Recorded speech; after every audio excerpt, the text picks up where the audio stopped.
Here is one of those quick projects I do once in a while, and it's a Soviet F1 fragmentation grenade. And it is a defensive grenade, unlike the RGD5, which is offensive.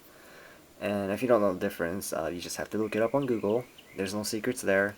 You know, it'll tell you everything you need to know. But anyways, moving on. The body, in this case, is made out of clay, as in dirt clay. I got some leftovers here. Anyways, and the real thing will be made out of, casted iron.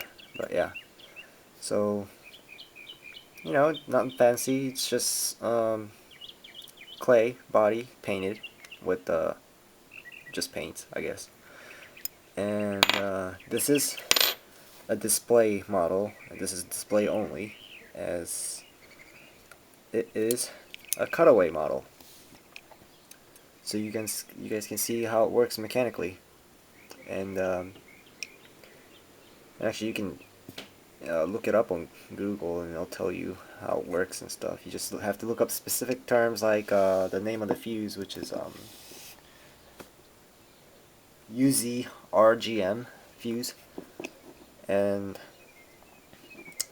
yeah, figured since I can't make a computer graphic animation and all that stuff, I figured, what the heck, I'll just make a real working model of it. So there it is. And so rough overview of assembly: you have the fuse body, a safety lever, safety pin, firing pin assembly with the firing pin spring, primer, powder delay, a booster composition, and a detonator. Oh, and of course the main charge, which will be, TNT and composition B and such. But anyways, so you know what? I'll just show you how it works. You just pull the pin, and as long as you as long as you apply pressure to the safety lever, it'll keep the firing pin in place at the top. And so if you change your mind, you can place the pin back in. And if not, well, you just have to release the safety lever, and the firing pin spring will overcome the pressure or the weight of the safety lever and cause the firing pin to strike on the primer, which ignites the shock sensitive compound, causing igniting the powder delay to burn for about 4 seconds, and then we'll reach the booster composition, which generates enough pressure to detonate the detonating compound, and then cause the TNT to explode, or actually detonate. And so yep, that's how it works. And I'll just show you the assembly if I can get it out. And so screw it out, and so this upper portion is all the mechanical parts with the firing pin and such. Here's the firing pin spring and the firing pin. Oh, and of course you have the safety lever and the safety pin. And then you have this magical portion which does all the fun stuff. So you have the primer and whatever chemical they use for time delay and detonator and such. So this is all pretty much paper, just painted it silver to make it authentic.